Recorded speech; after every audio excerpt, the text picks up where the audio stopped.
Hey everybody, Sisters Squared here. I'm Kristen. I'm Grace. And this week's topic, well, we've gone back and forth between a bunch of them, and they all seem to be super interrelated.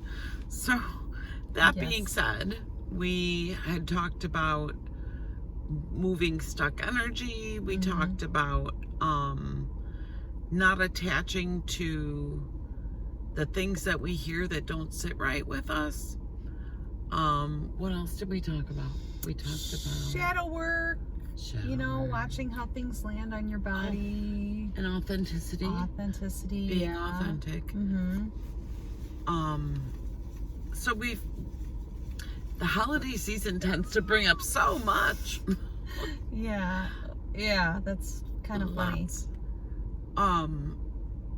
I know we talked about the soul retrieval thing. Yeah.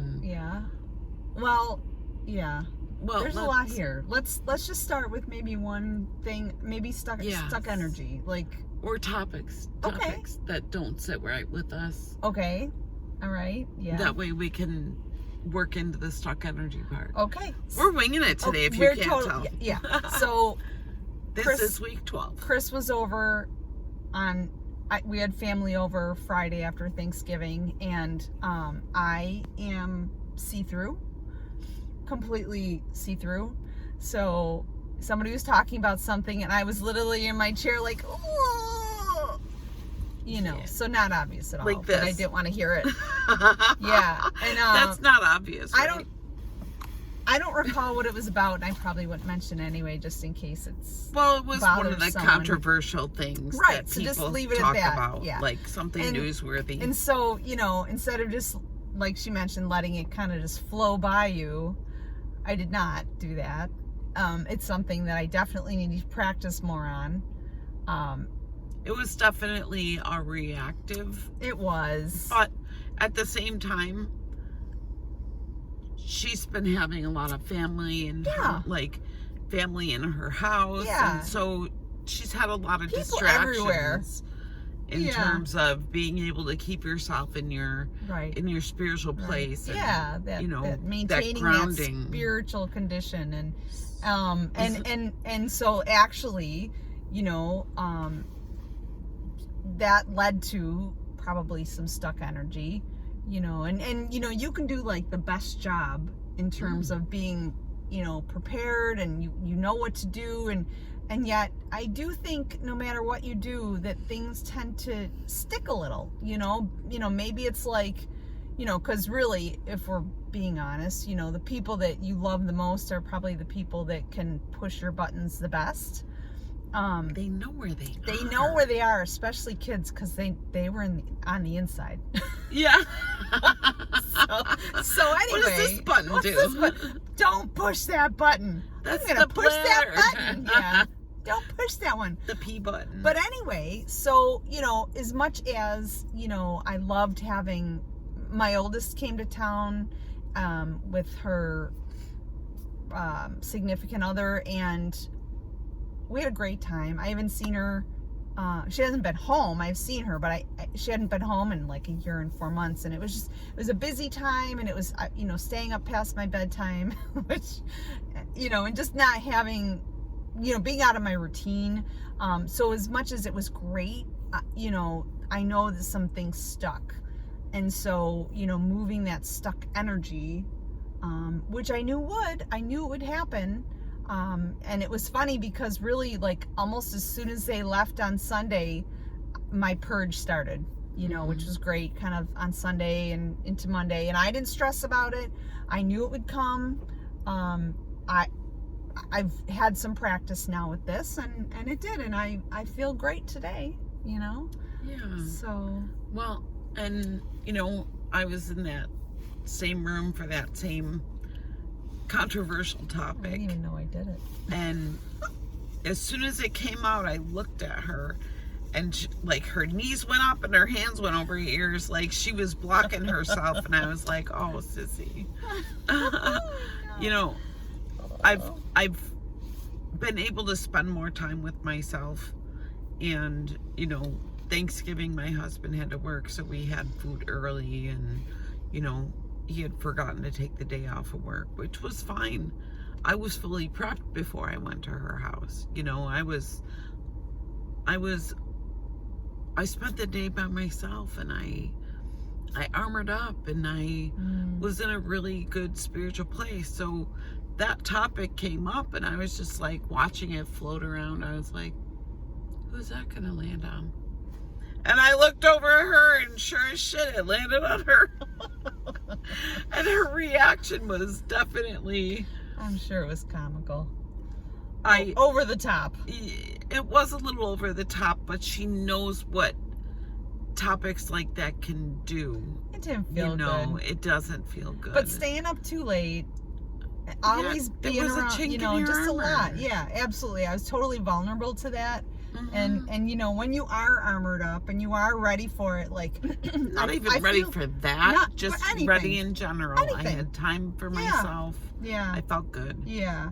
And I, you know, while I really do. I love having my kids around. I love feeding people. I love all that stuff. But, you know, it's that giving, and that's giving. And I just needed to fill my own cup. Yeah.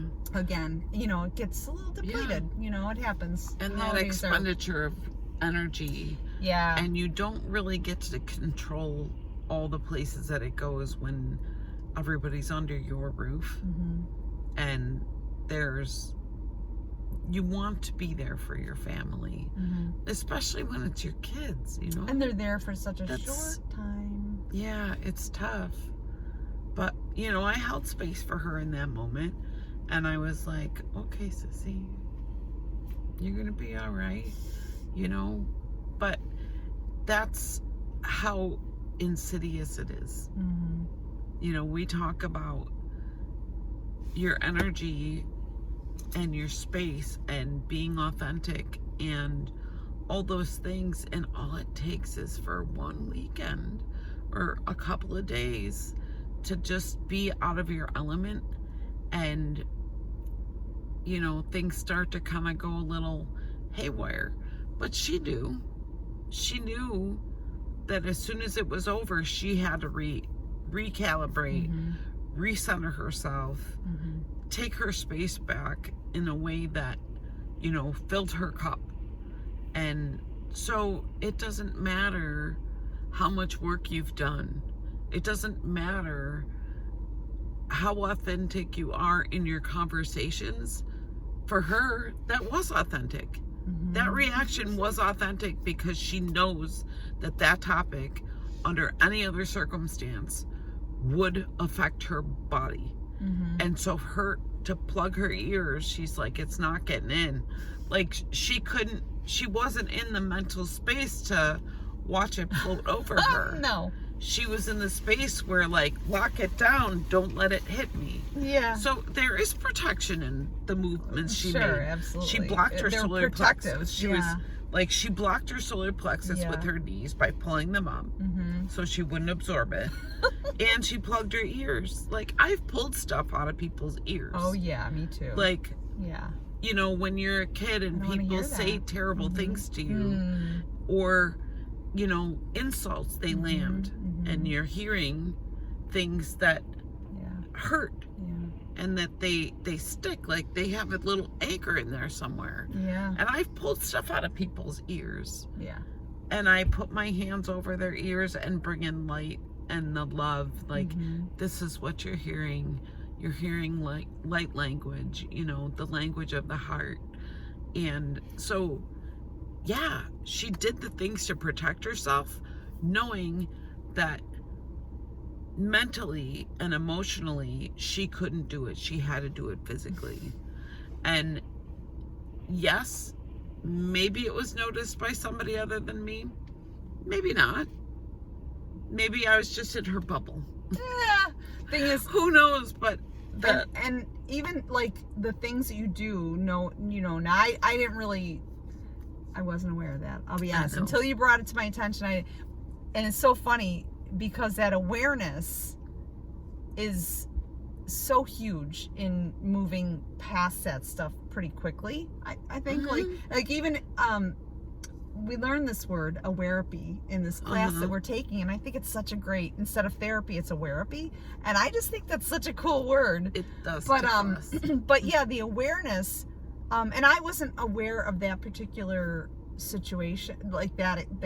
I don't remember it really. But instinctively, you did. Instinctively, yes, of course, my intuition definitely kicked in, and after like pretty much everybody was gone, I started kind of putting my house back together. I smudged the whole house everywhere. Every single space got smudged. Very, very smoky in my house on Sunday.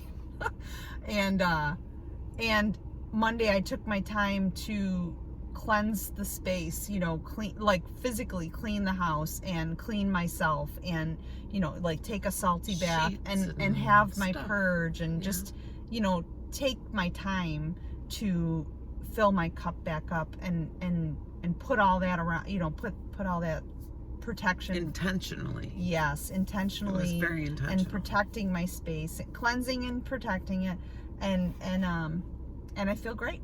I feel great today, and I purged all that stuff, and and that's 'tis the season, I guess. There's a lot out there now. People are rushing about, and I'm sure there's different things that people are thinking about and maybe stressing about. Yeah. And, this is a good topic for this time of year, I think. Well, and that lends right into moving the stuck energy, right? Like,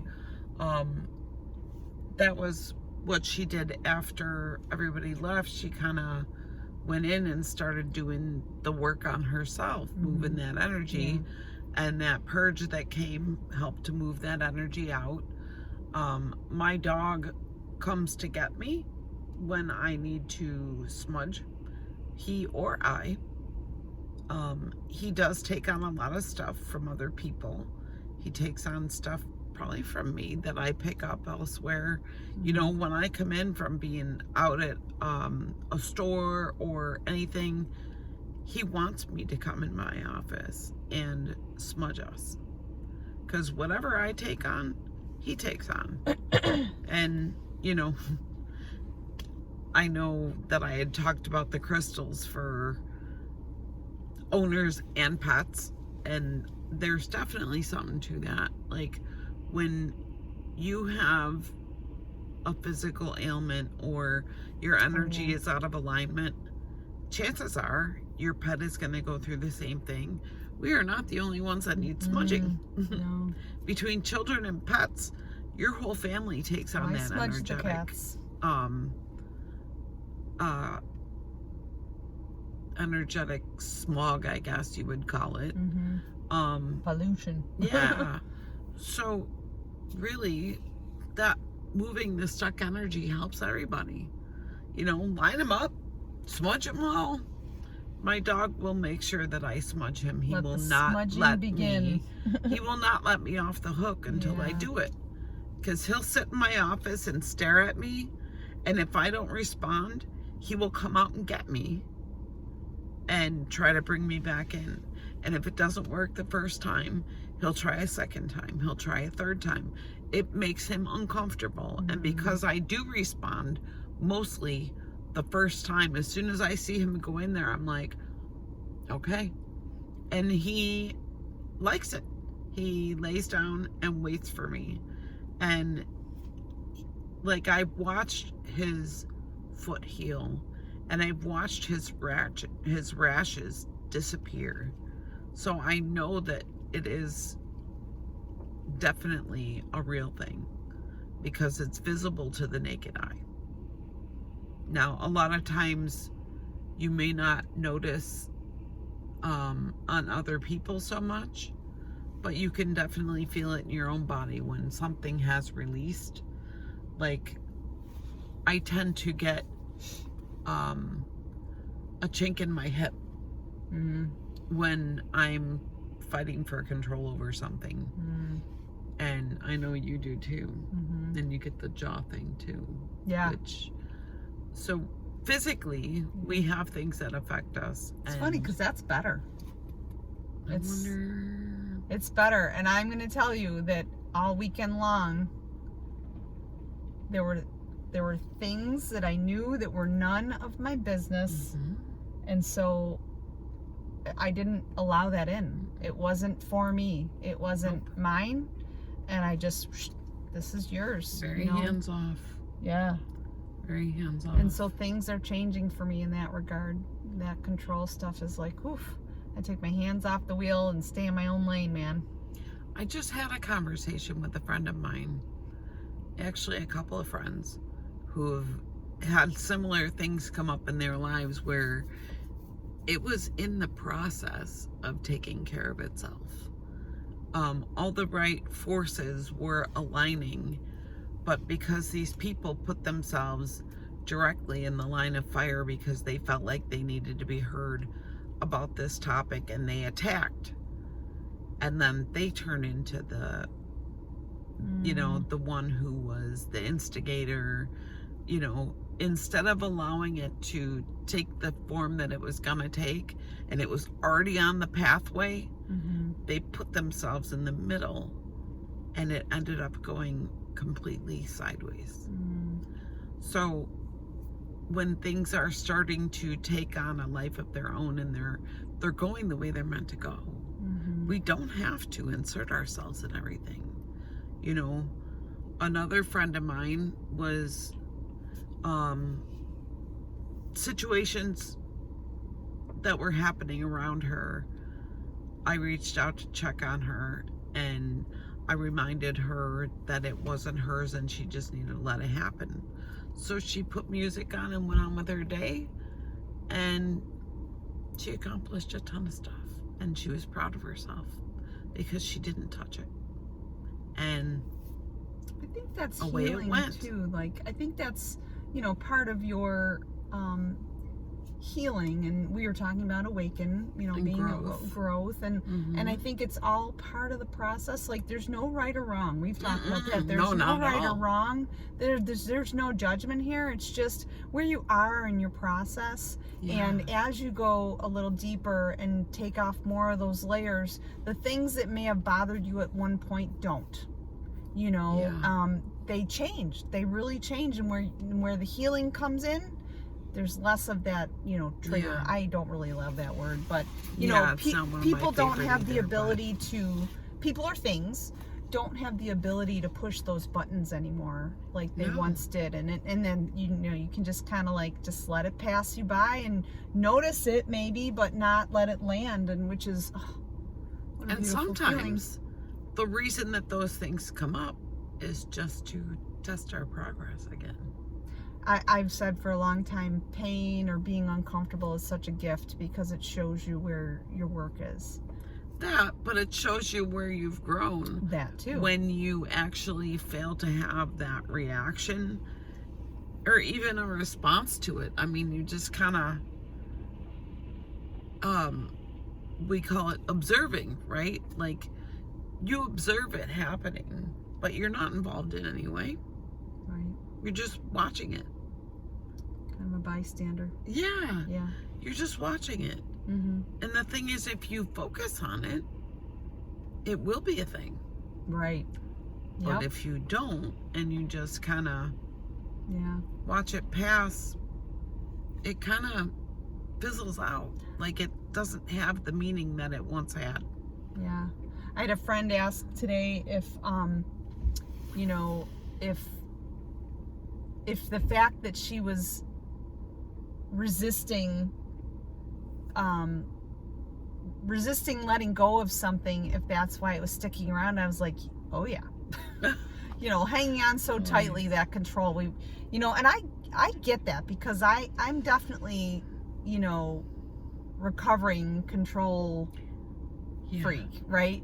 And because there were so many things out of control in my life that Right. the few things that I could control, boy, I really wanted to make them do my thing, do it the way I wanted.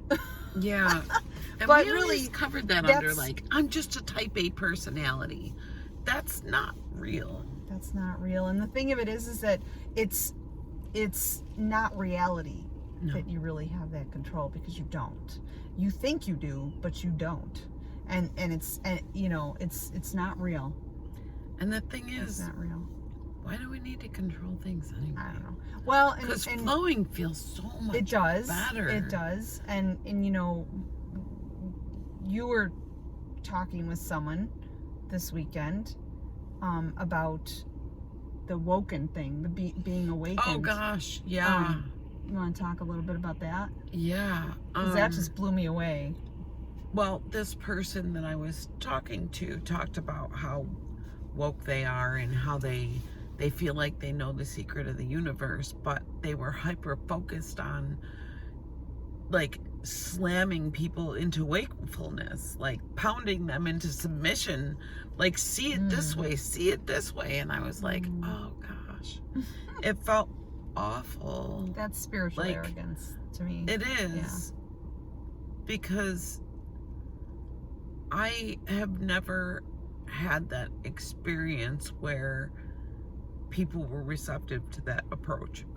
How would you be? The Because thing is, it tickles your ego. I mean, Yeah. first of all, because it your homeostasis is like, oh, Yeah. the ego is like, what? What are you doing? I can talk a good game with anybody about spirituality and personal growth and, you know, learning the lessons and being in there and how things affect your body. I am all in. But as soon as you start picking at other people for not having what you have, Or being on your timeline, makes or whatever, you wonder how much they really do have. does, You know, for sure. because people are on their own timelines. We don't pound stuff into people. No. The thing is, we try to be authentic in ourselves and not give our sovereignty away. No. But that authenticity, you extend grace for people's timeline. You know, not saying that you have to spend every waking moment with them to show them what's on the other side so that they can get it faster. They see it when they see it. And forcing it, I don't see that as being helpful or therapeutic in any way. No. I really don't. And it was hard to watch. And some of it probably did land on me. I mean, I was ready to go home. I listened for long enough. Yeah. And most of the topics were really great. But that piece went on for longer than was comfortable for me. I watched it go over me. But then I was real close to the part where I started to judge rather than observe. Oh. That was when I Time to had to go. go. I started my car and I said, you know, it's starting to rain out now, and, you know, my dog, I need to get home to my dog, which is true. He had been alone for some hours. And I got home and I smudged. He wouldn't have let me off the hook anyway. But it was one of those things that everybody's on their own timeline. Yeah. We're not here to be forceful with people and shove our way down their throat thinking that that's what they need. It's not true. Yeah. They need grace and they need compassion and they need love, and they need to be able to, you know, if we're authentic with ourselves and we're authentically, you know, being true to us, which is, you know, for me, I stand up in my boundaries a lot now, where I never used to. But I'm honest and I say, you know, I really don't like how that landed for me. And especially when I feel like I'm doing all the right things and somebody says something that is about to take from me something that I worked really hard to maintain, you know, in my own practice. I will try to gently say, hey, you know, I feel like I'm getting stepped on a little here. Like, I don't think it doesn't fit for me. So I'm gonna go work on that. And I'm gonna see where my work is, like that was part of the shadow thing. Yeah. I'm gonna see where my work is. Yeah. So my authenticity is coming back to me when I'm not comfortable with something. Yeah, that's excellent. And I was even, like at first when we were talking about what that situation, like being an example, but I almost don't want to say that. I think living authentically is better, because I don't necessarily need to be somebody's example, because you figure out your own way and you figure out what works for you. You take what works and you leave the rest, or whatever, however that works for you. Because as you gain more trust in your own intuition and your instincts, you'll know what to do. You'll know what works for you, because you'll know how it feels, how it feels in your body. So I don't know that, to me, in recovery, it was, be a power of example and all that. Yeah. And I just that doesn't really resonate for me anymore necessarily, because once you are trusting of yourself, you'll be your own example. The thing is, I know that I'm on the right track. Yeah. Because it feels right for me. I feel like I'm flowing. Yeah. And I try not to stay where I'm uncomfortable. Right. I know where I'm not wanted. Yeah.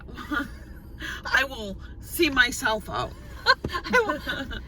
That's right. Give myself the hook. Yeah, right. I didn't say that I was trying to be an example. No, you didn't. No, you didn't. No, I felt like I was glitching out for a minute. No, I'm sorry. No. She did not say that. But it's like... No, I couldn't remember what I said. No, you didn't say that. Because I felt like I went offline for a minute there. Oh.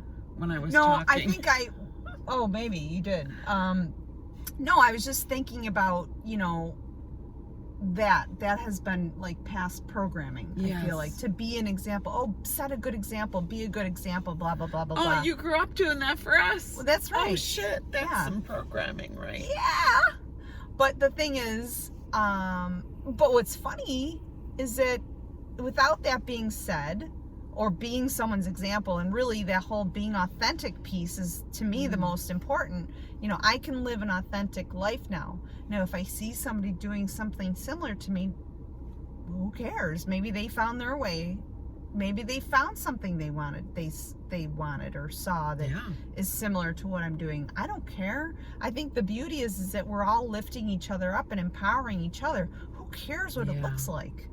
Who cares? Like, and it's not my place to judge anybody, and like this situation you were speaking of, that felt judgmental. And I don't, and maybe now I'm judging that person for being judgmental. And that was where I felt like I was starting to go. I'm like, but do you see what you're doing? And I never said that. I never said that. Yeah. He needs to figure out when he figures it out. That's true. And that's it. That's true. And I never said anything about that. And I didn't betray myself by going, oh, yeah. That's right. No, those people, off with their heads. I didn't do anything like that. I just observed it. And when it continued to keep going, I did not address it as like a spot for him to check in. I addressed it as, this is your cue to leave. Like, you're done. Yeah. You're done here. Yeah. And it's just time. Because if you stick around, that might come out, and then you're being judgmental.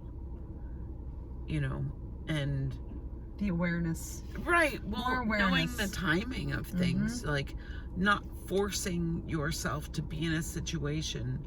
I observed the situation. Know your expiration date. It's true. My time here is expired. I need to go. I'm rotting. My welcome is over. It's time to go. See yourself out. That's the thing. I think that is actually perfect awareness for all of us.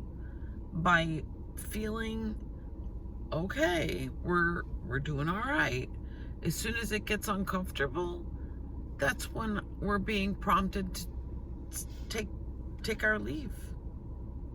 You know, that's funny because a couple weeks ago, when we took a ride, when we went out to Springville, I kind of felt that way.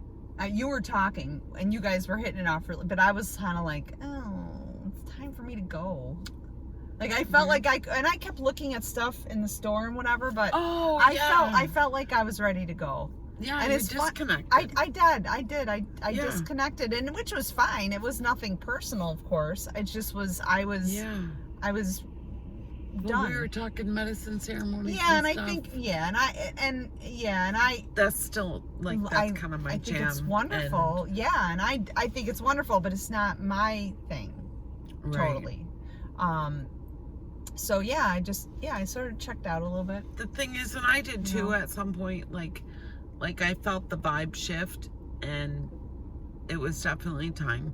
It wasn't long after you disconnected. No, I don't think so. Yeah, because I think more people came in, and I think she needed to focus on them. So you knew that time was over, but but you just feel it. You feel. I don't know. It's There's awesome. Definitely a disconnection that happens, and anything after that is bullshit.